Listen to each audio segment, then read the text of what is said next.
morning, everybody. My phone rang just as we were getting on. That's why I looked like that all of a sudden. I wanted to see who it is, but it's nobody I need to talk to.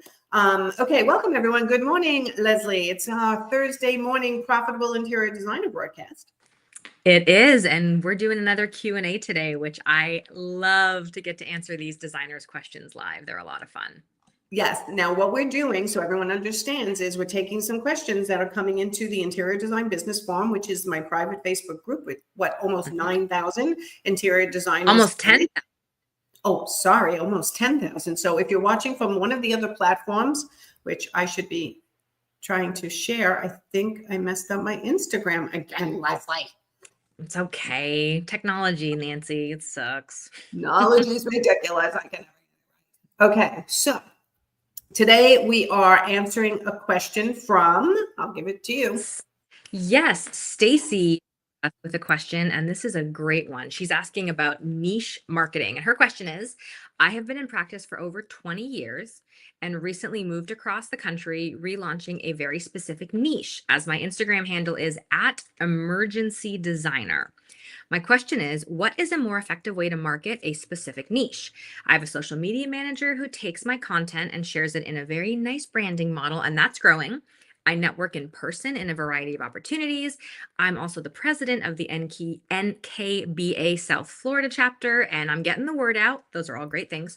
It's been 10 and a half months since the relaunch, but I'm only getting a handful of what I call regular design clients. Okay, so Stacy, I'm going to tag you so that you see that we're talking about you in our live broadcast and trying to answer. Oh, I think I did it wrong. But here's the thing. Oh, hold on. Let me do it right so she actually gets, there we go. Okay, I think that one will work. We'll see. All right, so one of the things you and I did, Lesley, so when Stacy watches this or anyone else is watching this, is we're like, right away, we're like, her hashtag is emergency designer, or her Instagram handle is emergency designer. And the first thing I said was, what is an emergency What's an designer? emergency designer? We both had the same thought. We're like, we've both been in this industry for a long time. And I was like, does she come in, like, if there's an emergency situation, I guess? Is this really fast turnaround design? Yeah. And I mean, she does beautiful work, and I love everything she's doing.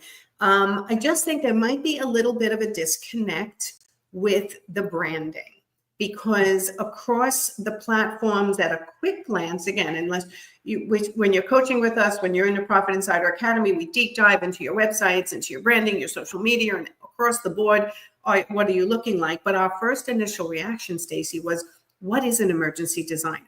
So we were able to dig, right, and figure out what that was, because initially when we went to the emergency designer on Stacy's website, it didn't work, but now it's working. So it tells us what an emergency designer is. But it seems to me, and Lesley, tell me if you think I'm wrong here, that's only one service she provides. She also provides other services.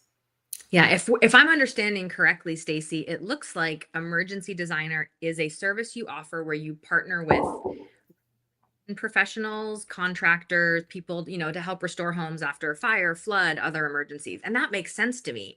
But I agree, Nancy, that's one very niche service. And I think it's confusing your regular residential clients, especially since your web domain is your name. It's not emergency designer. It's still, forgive me, Stacy McCarthy design. So I think that's where something's going funky. And you've probably heard the cliche phrase, but it's true. A confused mind says no. So if someone comes and they're confused about who you are or what you offer or how you work, they're going to say no. So I agree, Nancy. I think emergency designer is a great niche service, but I don't think it should be the whole brand, unless you want it to be the whole brand, in which case I think there's more that has to shift to make That's what I was going to say. So here's the thing. I'm known for niche is rich and broad is broke. And I love people to have a niche. And I can see a niche being, I'm the emergency designer who comes in when you have a flood, a hurricane. Certainly I live in Florida now, and there's plenty of need for that.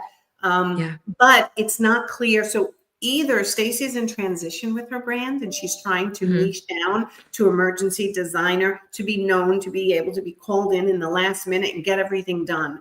But I'm dying to talk to Stacy, because can you really do that for every single person who calls you? Like, be there as the emergency designer, no matter how many people call you. So I'm not sure I love that niche yet, without talking to her about what her intention is for that niche. And then if that is your niche, we need to dive in and really own it way more than we're owning it now. It needs to be Yeah. more prevalent on the website. It needs to be explained more on the Instagram and on the other social media platforms. I call it your public facing assets. It's Yeah. just, maybe it's in transition, it's confusing, because how to market your interior design services effectively to a niche market, there's many ways to niche down. So let's just go into that first, right? You can niche down by your style. You're an interior designer with a very specific style and aesthetic. You can niche down by the type of client you work with. You can niche down by the types of projects you take. Kitchens only, bathrooms only, window Yep. treatments only. I was an art consultant, and accessories only, right? Yeah. And you niche down to, Personality-driven interiors for professional families. okay, so that's your niche. So I feel like Yep. this emergency designer is in a work in progress, but not quite Yeah. there yet. But I also question the name emergency designer, because if you cannot drop everything and be there for them when they need you to be, then I'm not sure I love that niche. Because now you're going after people who've gone through natural disasters, and then they'll remember you forever and hopefully use you in the future and all that fun stuff. But I'm not sure I love the niche. I think it's, like you said, it could be, call me and you can market to them in a smaller way. But it sounds, what you said, Lesley, is that she works with contractors who are working At on least that's homes. the sense I got from her website, that the emergency is like, she wants those contractors to know her so that when they're called, by the insurance company or whomever, they know to bring her into the job, which I think that's great marketing. But it's not client forward. So I think that's where some of the confusion's coming in, that the emergency designer to me seems to be more targeting industry professionals rather than homeowners. Yes, I have to say hi to Magan. She's on Instagram and she said hi to us. Hi. So I think the emergency designer niche has to be worked on to become clearer, make sure it's exactly what you really want to do, and make sure we're not confusing residential homeowners as opposed to contractors. And there's a way in your branding to separate those two to make it clearer. And that's going to take some work. In the meantime, how to market your interior design services effectively in a niche market means you're diving all in to whatever niche you chose, and you're speaking that language. So let's make it easy. If you were a kitchen and bath designer only, well, you can do everything, but you like kitchen and baths and you don't want to do anything else, right? What do you start putting out? Content about kitchens, bathrooms, right? Latest and greatest products, things you should never do.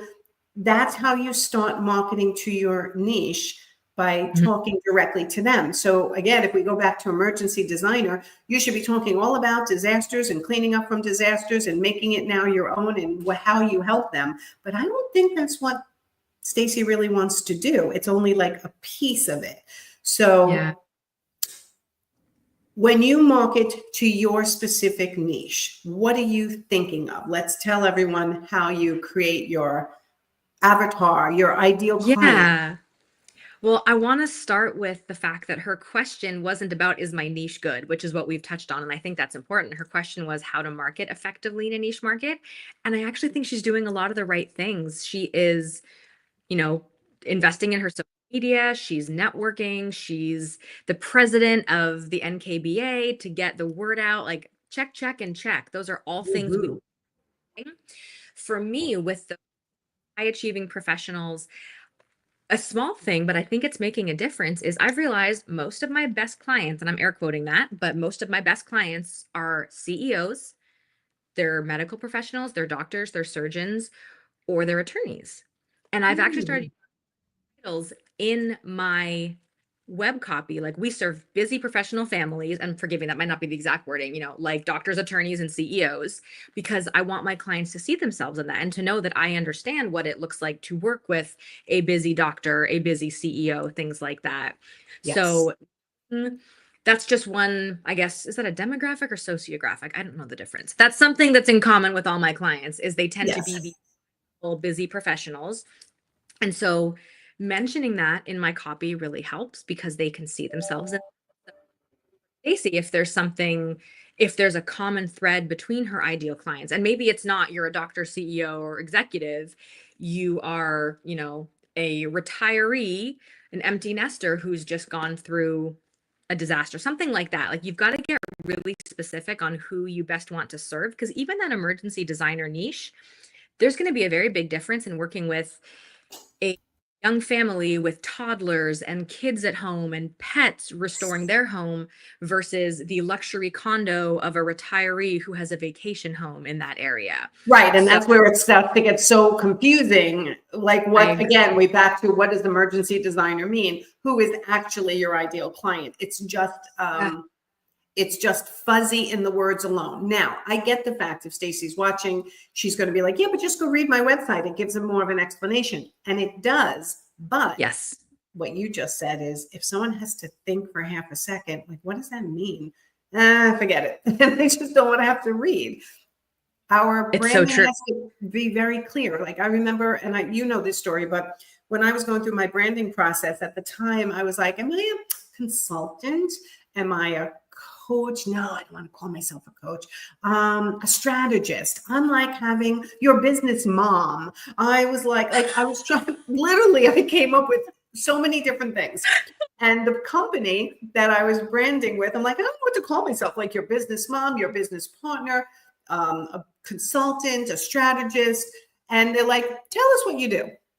And I named everything I do. I help people make more money and run a great business and have the work-life balance that they want. And I listed out everything. And she goes, you're a coach. I was like, Yeah. yeah, but I want it to be something like snappy. And she's like, everyone understands the word coach. Don't That's what try I to. people coach. They won't Google your business mom. I'm so glad you didn't land on that, Nancy. I would not have had another mom. I love I mom. know, but it made me feel good. I'm like your business mom. I help you make good decisions. At the time I was like, oh, wishy-washy as to, what exactly do I do? Yeah. Everyone out there who suffers from imposter syndrome, you're not the only one. It happens to everybody at Yeah. times. So here's the bottom line. Emergency designer is confusing, and bespoke designer is confusing. And, I have a pet peeve about that. You hate that so much. I hate the word bespoke. I think it's a stupid word. Like, it just doesn't make sense to me when it's the primary word. Like, I don't mind it in other things, but if it's like, I'm a bespoke designer, check how many people in the world, and ask any 5th to 7th grader what that means. They're going to be like, I have no idea. So sometimes we overcomplicate our branding because we're too close to it. Right? Yes, that's so true. And Yeah. our websites, which is part of branding, but I'm guilty of that too. I'm too close to it. I understand my website forward and backward because I've put every word on there. And it can be really helpful to have someone come from the outside and take a look and see what the actual user experience is, because Yes. you know what emergency designer means. You know what your services are, but what does someone who is completely new to your world experience when they find you? Yes. So if you're confused about how to market your particular niche and how to market your particular niche, there's a great way of figuring it out. Ask people. If I say I'm an emergency designer, what do you think that means? If I say I'm a bespoke designer, what do you think that means? If Don't I ask that. say I'm a kitchen and bath designer, do you know what that means? Right? Test the words you're using with just your everyday people in your life and see if they understand what it means. And I don't mean people who know about your business. I mean like friends, a little peripheral, to make sure that your messaging is right on. And I would even go as far as doing an ask campaign. Ask everybody when you're going through a rebranding and you're trying to choose a niche, What does it feel like to them? Does it feel like it's luxury? Does it feel like it's everyday, upper middle class? Does it seem like a lower level service? Yeah. Because I've had designers on my calendar many times, unfortunately, who say, I believe interior design should be accessible to everyone. And I want to be Yeah. a designer who's accessible to everyone. And I totally get that. These are like really giving, loving people, but you'll never make a living. Truth. So it sounds great and it's charitable, but it's not going to make you the living that you need to make in order to run a business and to be happy running that business, right? So when it comes to effectively marketing your niche, you want to create your avatar, which is basically my perfect person to come into my world. His name is Jill, and Jill is a 45 to 50-year-old woman who has a family, 3 kids. She loves this, she loves that. They like to travel, they play pickleball. I don't care what it is, but figure out who your ideal client is that you're trying to speak to. Yeah. And every time you make a message or every time you put something up on your website, you have to think to yourself, what would Jill think of that? And put yourself in the shoes of your ideal client and double check to make sure you're messaging clearly, concisely, and giving them a call to action and what you want them to do next. Yes, that's important. Okay. The bottom line is I'm a business coach to service-based entrepreneurs, but I market to interior designers. So I know this morning I did a reel on what should your service models be as an interior designer. I'm not saying as a service provider, I can coach you into creating service models that everybody wants. I'm being very specific. Interior designers, you should have this, this, and this. Yeah. Having a niche market by way of the type of client helps you message well. Having a specific niche in interior design by way of style is a great thing to message about too, what you hate and what you love, right? And then knowing that you can design any spaces is okay. You're leading with your niche, but it's clear that you're able to do other things. And if you're messaging well, you're going to attract people who want to work with you, and they will make that call and go, I know you normally work with people who are in emergencies, but I give you full services. Okay. Yeah. So when you message well, you will attract more than just your niche, but you have to message well. So how to market your interior design services effectively in a niche market, figure out who your perfect client is, give him or her a name, and then double check your messaging to make sure all your blogs, your website will speak directly to that person's pain points, struggles, and solutions. Love it. And that's the summary. Did we miss anything? No, I think that was pretty thorough. I just wanted to congratulate Stacy because she gets it. She understands niche. Niche is rich and broad is broke, as Nancy says. And so are afraid to niche down because they're afraid it's going to limit who reaches out to them and who they can market to. But it's so counterintuitive. But the opposite is so true. Like you said, people will come to you. I know you only say this, but, and that is amazing. So kudos, Stacy, for picking up on that. I think with some fine tuning of the niche, this could be really successful. I agree. And you're welcome, Magan. She said, love these refreshers, y'all.